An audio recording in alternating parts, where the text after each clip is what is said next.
gon' hold us back, we on another level.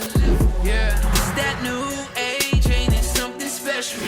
Yeah, we gon' change the game, we gon' live forever. Yeah, it's that new age, it's that new age.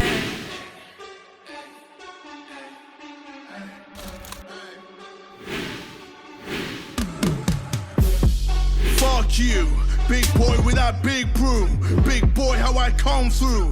Big boy with that brand new, cause I'm killing it. Going baloney, my rollie so holy. Trophy, I go, we go stone him a bowling. Don't with my homie, no phony to show me. I am a legend, Broly. You're looking timorous. Don't get close to the stone like you're Icarus.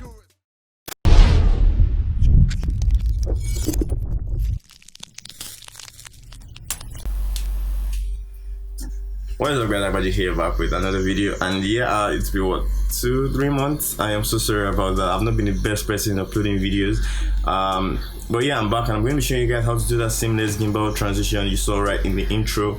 So let's dive right into After Effects. Okay, straight up into After Effects. The first thing we have on the video is the time lapse. So my guy right here, Coco, has to stand in the same position for about a minute. That's like 60 seconds. So I was able to do it into 3 seconds time lapse, so it will not start looking a bit choppy. So what I just did was to import my clip into a new composition and right click, go to time stretch, and I just dropped it from about 50 seconds to a new duration. I dropped it to the amount of seconds I wanted it to be. That will stretch the factor in any way possible just for it to come into that dedicated time. So if I want to drop this one again to about 1 second, it will drop it. This is about 1 second here, and if I check the stretch factor, it has dropped from I think about 3% to 1%, which makes a lot of sense. So if you play that back, you have this fast moving motion kind of thing. Yep, and that is it. So that was it for the time lapse. The next thing we have is the sky change. Yeah, so this my guy was just standing in a position, and I looked at the sky, and I didn't actually plan this before the shoot, but when I got to the shoot, I was like, oh, I have to do this. So I turned to stand in the position, and I just pretty much keyframe everything.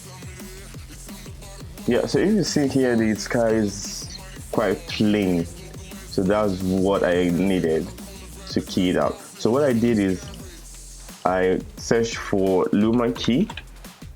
I don't know that I actually use ultra key, but a friend of mine just told me that luma key is quite better in keying out skies. So what I did was to put that on top here, and I just, keyed out brighter, and that's it. That's pretty much it. Set it to key out brighter. If I reset this, so if I reset this is what you have here with my cloud and my red solid under. So you just go to key out brighter and try and mess with the settings to get that perfect thing you want. So yeah, this is not looking bad, and I can just feather the edges so it won't look all sharp. So another thing I noticed when I added the luma key to my clip, so I actually had a problem at the beginning because it keyed out brighter. It kind of keyed out some other things at the beginning before the sky started to show. So what I just did, it was a simple trick. I just duplicated my clip and put the original on top. So what I did was to keyframe my opacity to leave this point, then start keying it out, start going into the other keyed clip. So this was how it was before, and this was the clip after.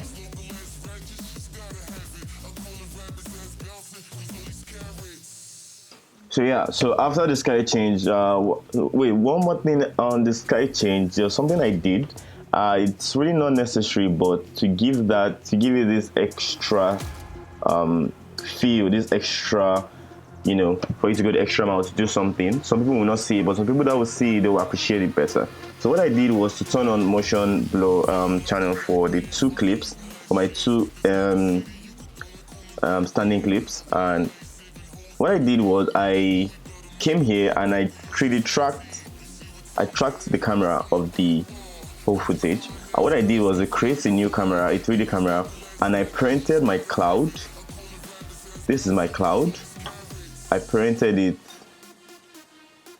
to the tracker. So what this does is, as the camera is going up, it kind of follows, the cloud kind of follows the sky movement. So it's not like it's just sitting in one place.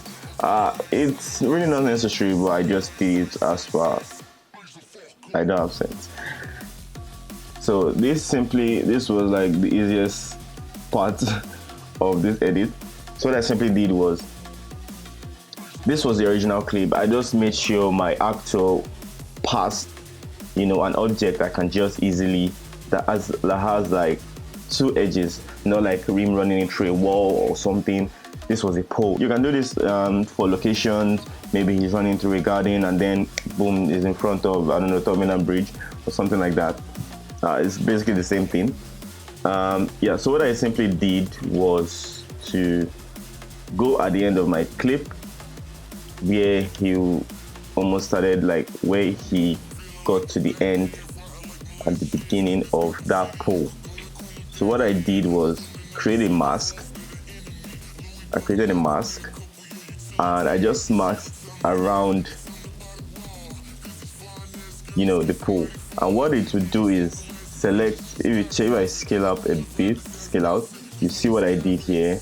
This was I just masked out the whole clip, you know, get that excess space so it won't get into way after on.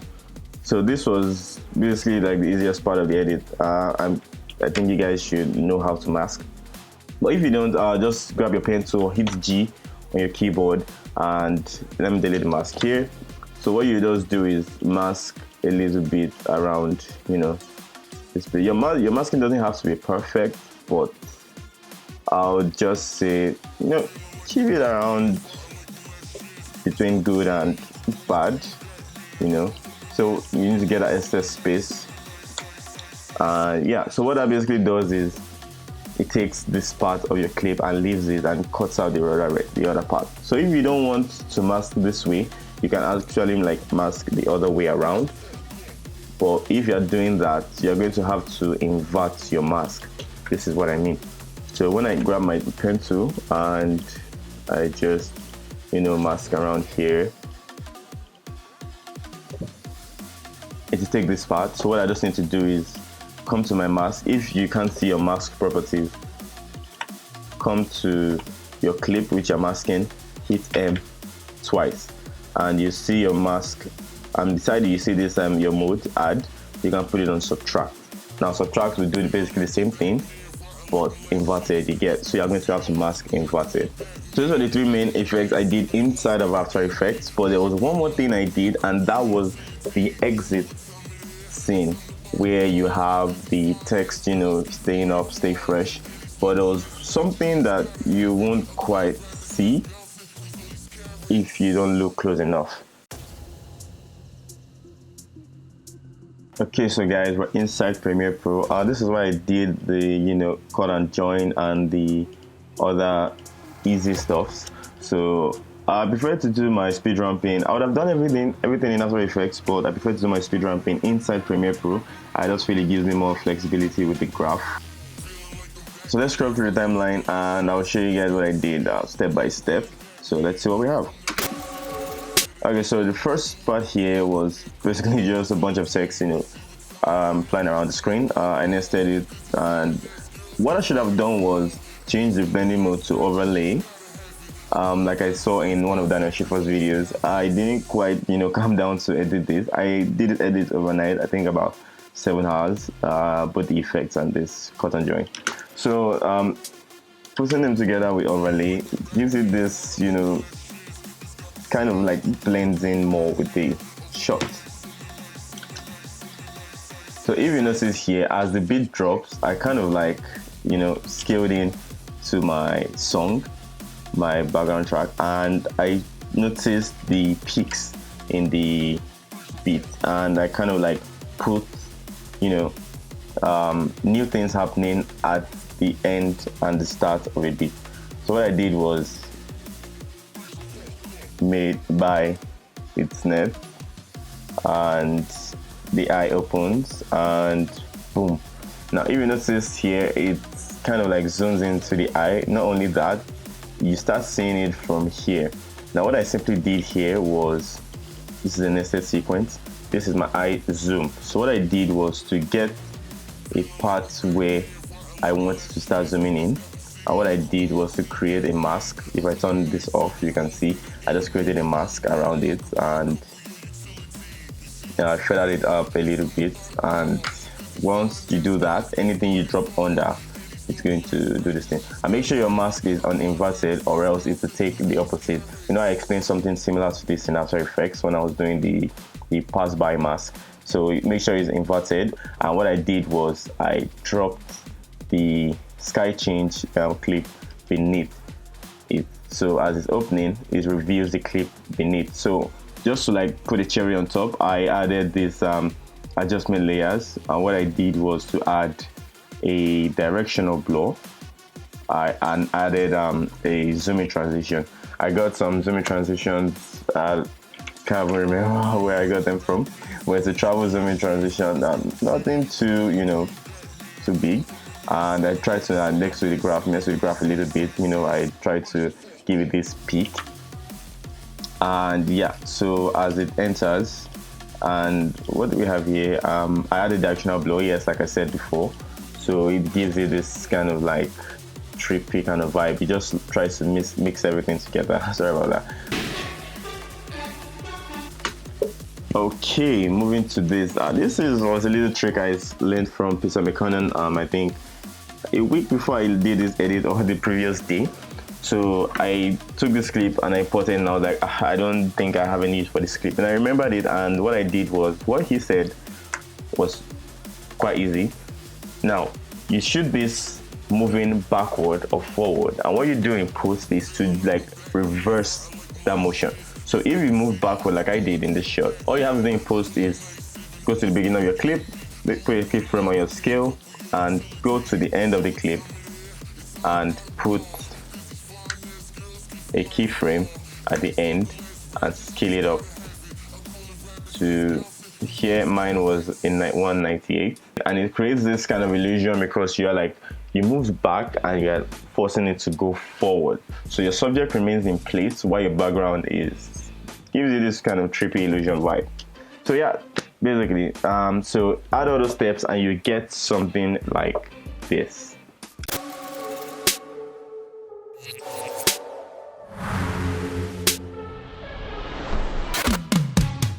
Yeah, they can't hold us back, we on another level.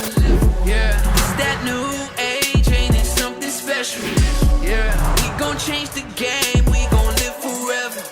Yeah, it's that new age, it's that new age.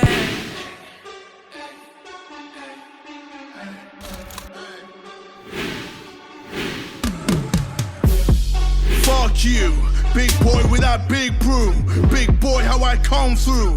Big boy with that brand new, cause I'm killing it. Going balone in my rollie so holy. Trophy I go, we go stone in my bowling. Towing my home, ain't no phone to show me. I am a legend, Broly. So that was it for today's video, guys. Thank you for watching. If you like this video, please be sure to hit that thumbs up, share with your friends. If you're new to the channel, please hit that subscribe button and the bell icon so you'll be the first to know when I post a new video. Yeah, if you know anyone that will be interested in learning this tutorial, please share it with them. And as always, my name is Agbaje. You're awesome, and I'll see you guys in my next one. Peace.